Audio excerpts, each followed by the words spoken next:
जय हिंद। तो आज हमारी जो ये वीडियो है वो हो रहा है बिहार एएसआई के लिए जो स्टेनोग्राफर का फॉर्म आया है। चला मैं आज आपको इसमें कंप्लीट जानकारी देने वाला हूं इस वीडियोस के अंदर में। आप यहां पर देख सकते हो Bihar police subordinate service commission जो BPSSC has been release advertisement for the sub inspector ASI steno 2024। चला ये हमारा लास्ट का यानी कि इस साल का लास्ट वैकेंसी है ये, जो कि हमारी बिहार गवर्नमेंट के द्वारा दी गई है, क्योंकि अभी इस साल में मात्र 13 दिन बचे हुए हैं।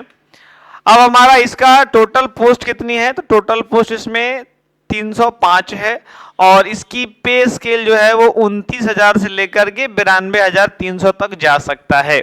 यानी इस नौकरी की सैलरी आपकी अच्छी खासी होने वाली है। इसकी जो ऑनलाइन प्रक्रिया शुरू हुई है वो 17 तारीख के हो चुकी है। यानी आज से आवेदन करने के लिए जो है आपको क्या क्या प्राप्तांक चाहिए, जिसमें हमारा सबसे पहला आप भारतीय होना चाहिए। ये तो मतलब कहना ही नहीं है, तो सब लोग हैं। योग्यताएं में आपको 1 अगस्त के पहले का आपके पास डॉक्यूमेंट होना चाहिए, चाहे वो आपका कोई भी शैक्षणिक योग्यता हो, इंटरमीडिएट के समकक्ष या इंटरमीडिएट ही क्यों ना हो, तो ये आपको 1/8 के पहले बिफोर में चाहिए। इसके बाद अगर बात करेंगे ना हम लोग, तो इसके अतिरिक्त अभ्यर्थी को 1/8 तक कंप्यूटर संचालन में सरकार से मान्यता प्राप्त संस्थान डिप्लोमा प्रमाण पत्र धारक अनिवार्य होना चाहिए। ये आपका कंपलसरी है। जो कंप्यूटर सर्टिफिकेट मांग दिया है वो कह रहा है कि गवर्नमेंट से अप्रूव्ड होना चाहिए। अब ये आपका सवाल हो सकता है कि भाई हम कैसे पता करें कि कौन सा इंस्टीट्यूट जो है वो गवर्नमेंट से रजिस्टर्ड है और कौन सा रजिस्टर्ड नहीं है। ये डिसाइड कैसे होगा, मैं इसी पर्पज से ही इस वीडियो को बना रहा हूं, ताकि आपको इसकी जानकारी सही से दे सके। टंकन की अगर जांच किया जाए, टंकन मतलब होता है टाइपिंग, और टाइपिंग की अगर जांच करोगे आप तो 30 मिनट प्रति यानी कि शब्द प्रति मिनट, वर्ड हम लोग वर्ड पर मिनट यूज करते हैं, इस शब्द प्रति मिनट में आदमी कंफ्यूज कर जाएगा। आपको 30 वर्ड पर मिनट अप्रोक्स चाहिए, चाहे वो आपका हिंदी हो चाहे वो आपका इंग्लिश हो। यहाँ पर देखो लिख रहा है हिंदी एवं इंग्लिश, यानी कि दोनों ही आपको चाहिए। अगर यहाँ पर या लिखा होता तो कोई एक चाहिए होता है, लेकिन यहाँ पर एवं कह रहा है, एंड कह रहा है, तो एंड कह रहा है तो आपको दोनों चाहिए। और दोनों के अंदर में 30 वर्ड पर मिनट, जिसमें कि 300 वर्ड्स लिमिट लगा के रखेंगे। मैं आपको दिखा दूंगा कि 300 वर्ड्स के लिमिट्स और क्या क्या इसके अंदर में क्राइटेरिया होने हैं। 10-10 मिनट का आपका टेस्ट होगा, डेफिनेटली ऐसे ही होता है 10 मिनट का।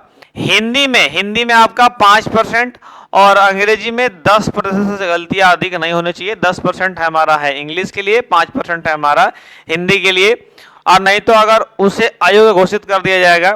10 मिनट में न्यूनतम 3 शब्द होंगे जो आपको क्राइटेरिया मारने रहेंगे।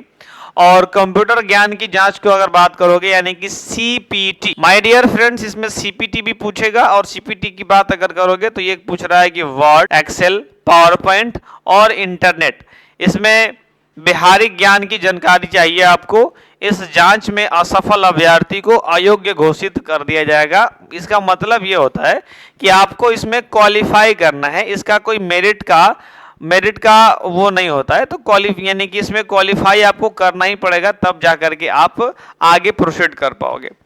अब मैं आपको बता देता हूं कि कंप्यूटर जहां से भी आप पढ़े हैं, जहां से भी आपकी डिग्री बनी हुई है, उसके पास जाइए और एक बार उनसे वेरिफिकेशन कर लीजिए कि वो रजिस्ट्रेशन उनका है कि नहीं। देखिए, कंप्यूटर जो संस्थान होती है, जो संस्थान, उस संस्थान की एक अपनी रजिस्ट्रेशन होती है और ये ना बिल्कुल शो करने वाली चीज होती है। ये आपको कोई भी इंस्टीट्यूट वाला दिखा देगा। मेरे तो ऑफिस में ही परमानेंट टांग दिया गया है उसको। जिसकी अपनी कंप्यूटर की संस्था रजिस्टर्ड होगी वो हाइड कर ही नहीं सकता है सर्टिफिकेट्स को। उसके सर्टिफिकेट को आप जाके देख लीजिए, वो डेफिनेटली ऑफिस में लगाया ही हुआ होगा जो जिनका रजिस्ट्रेशन होता है। और प्लस में ISO उनका होना चाहिए, ताकि वो एक स्टैंडर्ड मेंटेन कर रहे हैं कि नहीं ये पता चल सके। अब सिर्फ ISO देख करके आप बिलीव मत कर लीजिएगा कि ये आदमी पढ़ाता ही, यानी कि उसका रजिस्ट्रेशन होगा ही होगा। ISO कोई रजिस्ट्रेशन नहीं है, ISO सिर्फ एक ऑर्गेनाइजेशन है। ISO एक ऑर्गेनाइजेशन है जो सिर्फ ये स्टैंडर्ड बताता है कि आप जिस चीज का सर्विस दे रहे हो उसमें सब चीज सही चल रहा है कि नहीं। ये सिर्फ एक, और ये स्टैंडर्ड मेंटेन करने की चीज है। बट एक रजिस्ट्रेशन होती है जो संस्था की होती है, तो आप दोनों ही देख लीजिए उससे। और हमारा मुन्ना सब कुछ तो अपडेट ही रहता है, तो कोई दिक्कत ही नहीं है।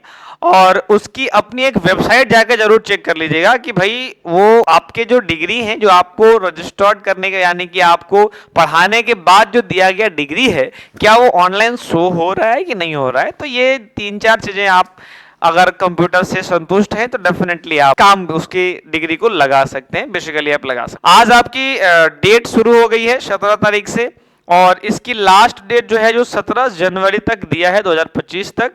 इसका आप याद रखिएगा, जो हमारा 17 जनवरी को इसका पेमेंट का लास्ट डेट होगा। इसमें ओबीसी हैं, ईडब्ल्यूएस हैं और जनरल वाले हैं। इसमें स्टेट यानी कि 700 रुपया लग रहा है, और जो अदर स्टेट वाले हैं यानी कि इसमें अदर स्टेट वाले भी फॉर्म भर सकते हैं। और अगर एससी और एसटी की बात करेंगे तो वो हमारा 400 लग रहा है। फीमेल कैंडिडेट्स को 400, तो लड़कियों के लिए एक बम्पर अपॉर्चुनिटी है भाई, आपको गवर्नमेंट प्रेफर देती है, बेशक आप इसका उपयोग कर सकते हैं, फायदा उठा सकते हैं। इसके बाद अगला अगर बात करें तो मिनिमम एज हमारा जो है वो 18 है और मैक्सिमम एज जो है वो 25 ईयर है। आप अगर बीपीएसएससी स्टेनो का ऑफिशियल वेबसाइट पर जाएंगे और वहां से नोटिफिकेशन पढ़ेंगे तो एज रिलैक्सेशन दिया हुआ है एससी एसटी वाले को, और भी बहुत सारा उसमें क्राइटेरिया है। अगर आप 25 प्लस हैं तो ही सब बारे में सोचिए, अगर 25 प्लस नहीं है तो आप मत सोचिए, आप चुपचाप फॉर्म भरिए। आपको डिटेल और जानना है, नोटिफिकेशन डाउनलोड करिए, इसी वीडियो के डिस्क्रिप्शन में आपको दिया हुआ है, वहां से जाकर के आप देख सकते हैं। अगर आपका एज रिलैक्सेशन से कोई रिलेटेड प्रॉब्लम यानी आप 26-27 के हो गए हैं और यदि आप जनरल हैं तो मुन्ना कुछ नहीं हो सकता है इस। और अगर आपके पास और यानी कि कोई रिजर्वेशन है, ओबीसी है या एससी एसटी है, तो आप जाकर चेक कर सकते हैं। आप बिहार यानी कि हमारा अनरिजर्व में 121 है, ईडब्ल्यूएस में 31 है, ईबीसी में हमारा 59 है, ओबीसी में 37 और फीमेल के लिए 14 यानी कि बीसी फीमेल यानी कि BC1 BC2 भी इसमें आ सकते हैं एससी के लिए। और एसटी के लिए टोटल 305 को पोस्ट हो गया, तो कैटेगरी वाइज भी दिया है और अनरिजर्व वाला भी दिया है, और इसमें अदर स्टेट भी घुसा दिया है। मुझे लगता है कि बिहार सरकार को ये बात यानी कि जो बोर्ड है हमारी, उनको ये बात समझनी चाहिए कि आप अदर स्टेट ना दें भाई। जब अपनी एग्जाम आप खुद का कर रहे हो तो अदर स्टेट क्यों दे रहे हो, और वैकेंसी भी इतनी नहीं है फिर भी क्यों अलाउ किया आपने। चलिए खैर कोई बात नहीं, उस पर बात नहीं करेंगे, बहुत कॉन्ट्रोवर्शियल टॉपिक है। तो कुल मिलाकर के हमारी ये जानकारी थी आपके लिए, जो मैंने आपको बताना जरूरी समझा तो मैंने बता दिया। अब इसकी जो है फॉर्म फिलअप कर दीजिए, और फॉर्म फिलअप करने के बाद आप प्रिपरेशन में याद रखिएगा, मेरा जो अपना काम है उस पर मैं बहुत ज़्यादा फोकस रहता हूँ। हमारा सबसे पहले क्या हो गया, इसमें MS वर्ड हो गया, इसमें आपने क्या देखा MS एक्सेल हो गया, और फिर आपने क्या देखा MS पावर पॉइंट हो गया। इन तीन चीज़ों को आपको पढ़ना होगा। और इसके बाद हमारा होता है ये इंटरनेट की क्लास, और इंटरनेट की ये 4 चीज़ें हमें पढ़ के जानी है ताकि हम CPT में जो है अपना बेस्ट से बेस्ट क्वालिटी दे पाए। टाइपिंग की बात मैंने आपको बता दी, टाइपिंग में हमारा हिंदी में जो कह रहा है वो 30 और इंग्लिश में भी 30, इसमें 5% की माफ़ी है और इसमें 10% की माफ़ी है, जहाँ तक मैं नोटिफिकेशन में देखा हूँ उसके अकॉर्डिंग आपकी बात कर रहे हैं। आगे आपकी कोई भी अगर सवाल अभी भी बच गया है, आपके पास कमेंट खुला हुआ है, बेशक डालिए, लिखिए जो आपको सवाल है, मैं उसको देखते रहता हूं जैसे मुझे टाइम मिलता है, और नहीं तो हमारी टीम तो आपको जवाब दे ही देगी। तो मिलते हैं किसी और वीडियो में। यहां तक इस वीडियो को देखने के लिए आपका बहुत बहुत